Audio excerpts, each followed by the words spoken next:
अस्सलामुअलैकुम everyone, welcome back. Bashir आबाद hair. उम्मीद करता हूँ कि आप सब खैरियत से होंगे। आज के हमारे इस लेक्चर का टॉपिक है हैपर्डाइजेशन। सबसे पहले अगर हम हैपर्डाइजेशन की डेफिनेशन देखें तो हैपर्डाइजेशन की डेफिनेशन है the process in which orbitals of different energy and different shape are mixed together to forms new orbital of same energy and same shape। कि वो प्रोसेस जिसके अंदर है वो ऑर्बिटल्स जिनकी एनर्जी डिफरेंट होती है, उनकी शेप डिफरेंट होती है, वो आपस में मिक्स अप होते हैं। इस तरह आपस में मिक्स अप होकर वो हमें नए ऑर्बिटल्स बनाकर देते हैं। उन ऑर्बिटल्स को हम कहते हैं हाइब्रिड ऑर्बिटल्स। जो ऑर्बिटल्स हाइब्रिडाइजेशन में आपस में मिक्स अप होते हैं उनको हम कहते हैं एटॉमिक ऑर्बिटल्स। और एटॉमिक ऑर्बिटल्स की ओवरलैपिंग से, हाइब्रिडाइजेशन से जो आगे हमारे पास नए ऑर्बिटल्स बनते हैं उनको हम कहते हैं हाइब्रिड ऑर्बिटल्स। हाइब्रिडाइजेशन में जितने एटॉमिक ऑर्बिटल्स आपस में ओवरलैप करते हैं इतनी तादाद में आगे हमारे पास हाइब्रिड ऑर्बिटल्स भी बनते हैं। मींस कि अगर हाइब्रिडाइजेशन में हमारे पास 4 एटॉमिक ऑर्बिटल्स इन्वॉल्व हैं तो आपके पास आगे जाके जो हाइब्रिड ऑर्बिटल्स बनेंगे वो भी 4 होंगे। हाइब्रिडाइजेशन में बेसिकली जो ऑर्बिटल्स आपस में कंबाइन होते हैं उनकी शेप और एनर्जी डिफरेंट होती है, लेकिन जब वो कंबाइन होकर आगे नए हाइब्रिड ऑर्बिटल्स बनाते हैं तो हाइब्रिड ऑर्बिटल्स की एनर्जी और शेप सेम होती है। अगर हम इसकी एक्सप्लेनेशन की तरफ जाएं, चूंकि हम पढ़ रहे हैं ऑर्गेनिक कंपाउंड और ऑर्गेनिक कंपाउंड का जो मेन एलिमेंट है या फिर जिसे हम ऑर्गेनिक कंपाउंड की बैकबोन कहते हैं वो कार्बन है। कार्बन का एटॉमिक नंबर 6 है, 6।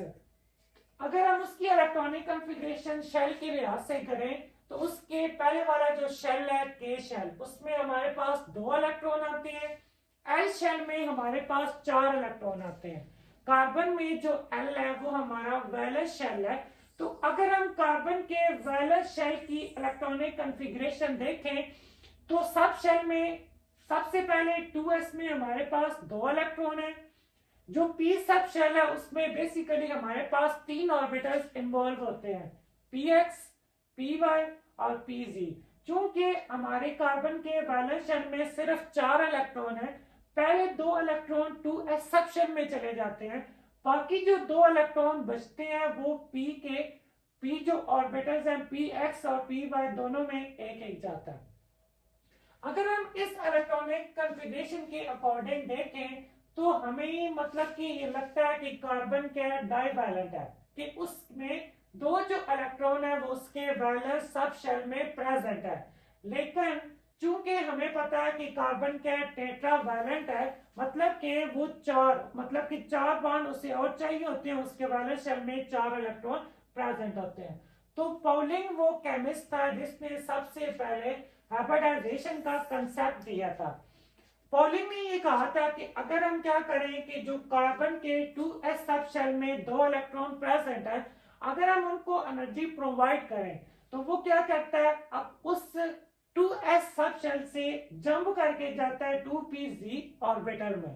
ठीक है, इस तरह पहले अगर उसकी ग्राउंड स्टेट में मतलब कि 2 इलेक्ट्रॉन थे 2s सब शेल में, अब एक्साइटेड स्टेट में हमारे पास 2s में 1 इलेक्ट्रॉन रह जाता है, जो इलेक्ट्रॉन जंप करके जाता है वो 2pz में चला जाता है। अगर हम इस इलेक्ट्रॉनिक कॉन्फ़िगरेशन के अकॉर्डिंग देखें तो इसके जो चारों के चारों ऑर्बिटल्स हैं उनमें एक एक इलेक्ट्रॉन प्रेजेंट है। तो इससे हमें मतलब कि कार्बन की एक प्रॉपर्टी शो होती है जो कि क्या, टेट्रावैलेंट है।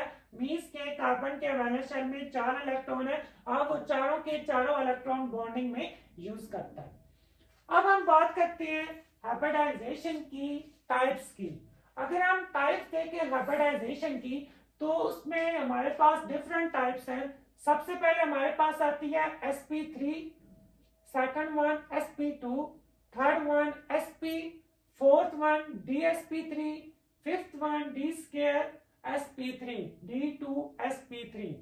जो पहले 3 टाइप्स हैं sp3, sp2 और sp, इसमें हमारे पास सिर्फ s और p ऑर्बिटल इन्वॉल्व होते हैं, लेकिन आगे जो दो टाइप्स हैं उनमें हमारे पास d ऑर्बिटल भी इन्वॉल्व होता है।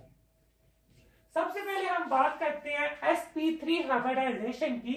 sp3 हाइब्रिडाइजेशन, अगर हम इसका नाम देखें sp3 मींस कि इसके अंदर एक s ऑर्बिटल इन्वॉल्व होगा और 3 p ऑर्बिटल्स इन्वॉल्व होंगे। sp3 हाइब्रिडाइजेशन की डेफिनेशन देखें, 1s and 3p orbitals are mixed to form 4 new hybrid orbitals.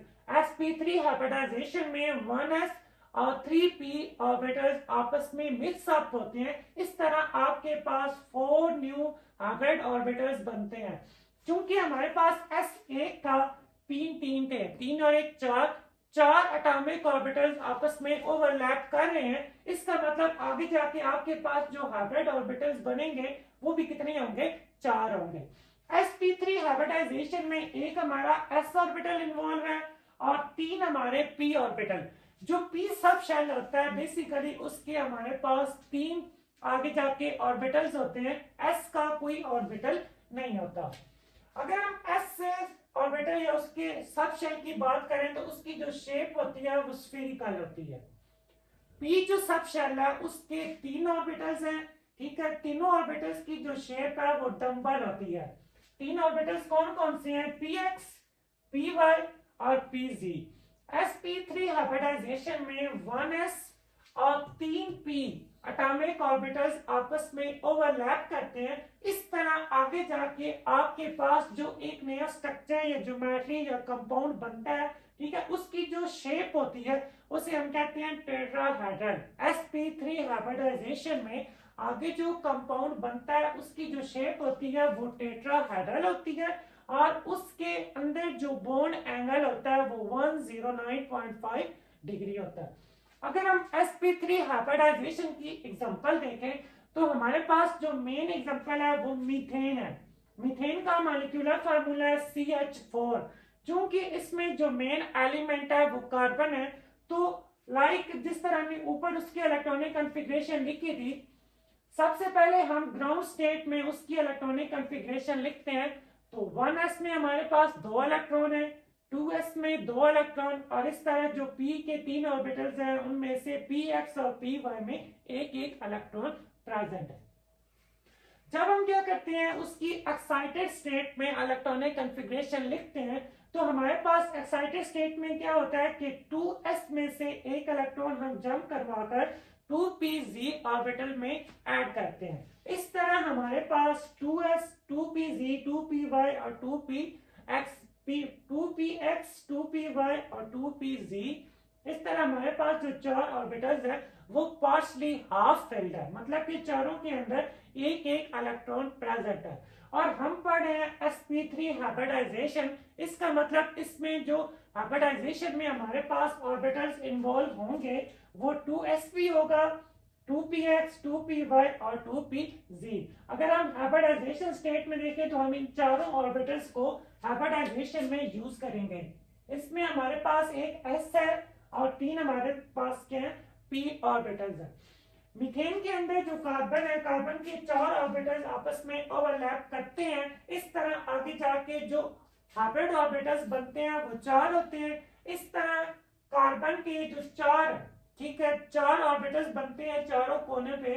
वो क्या करते हैं, चारों हाइब्रिड ऑर्बिटल्स में से हर एक जो हाइब्रिड ऑर्बिटल होता है वो 1s जो हाइड्रोजन का 1s होता है उसके साथ हेड टू हेड कोलिजन करता है।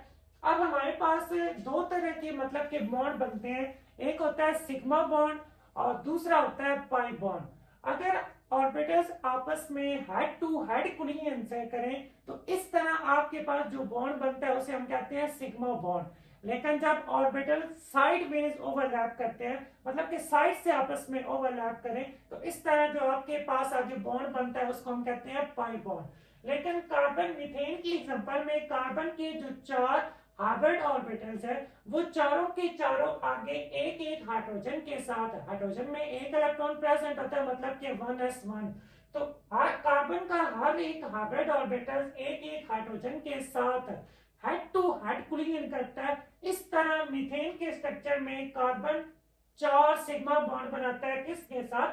हाइड्रोजन के साथ। अगर हम मीथेन की मतलब के हाइब्रिडाइजेशन के अकॉर्डिंग उसकी थोड़ी इंफॉर्मेशन देखें तो मीथेन की जो शेप होती है वो टेट्राहेड्रल होती है, क्योंकि मीथेन के अंदर sp3 हाइब्रिडाइजेशन प्रेजेंट है, और sp3 हाइब्रिडाइजेशन जिसमें प्रेजेंट होती है उस कंपाउंड की ज्योमेट्री होती है टेट्राहेड्रल। इस तरह अगर हम उसके बॉन्ड एंगल की बात करें तो sp3 हाइब्रिडाइजेशन में अभी हमने पढ़ा है कि बॉन्ड एंगल 109.5 होता है। इसका मतलब मीथेन के अंदर भी जो बॉन्ड एंगल होगा वो 109.5 डिग्री होगा। चूंकि कार्बन का हर हाइब्रिड ऑर्बिटल चार्ज मतलब कि एक एक हाइड्रोजन के साथ आपस में क्या करता है? ओवरलैप करता है, हेड टू हेड कोलिजन करता है। इस तरह हमारे पास जो कार्बन है वो इस मीथेन वाली एग्जांपल में 4 सिग्मा बॉन्ड बनाता है, और इस तरह मीथेन में 4 सिग्मा बॉन्ड प्रेजेंट होते हैं। और इस तरह जो कार्बन के ऑर्बिटल्स होते हैं, हाइब्रिड ऑर्बिटल्स, उनके दरमियान में जो एंगल होता है वो 109.5 होता है। ये थी हमारे पास sp3 हाइब्रिडाइजेशन कि जिसमें हमारे पास सिर्फ 1s और 3p ऑर्बिटल्स आपस में ओवरलैप करते हैं, और इस तरह हमारे पास 4sp3 हाइब्रिड ऑर्बिटल्स बनते हैं जिनकी एनर्जी और शेप फिक्स्ड होती है। sp3 हाइब्रिडाइजेशन में जो हमारे पास आगे कंपाउंड की ज्योमेट्री बनती है वो टेट्राहेड्रल होती है, बॉन्ड एंगल 109.5 होता है, और इस तरह मतलब कि हम sp3 हाइब्रिडाइजेशन को एक्सप्लेन करते हैं।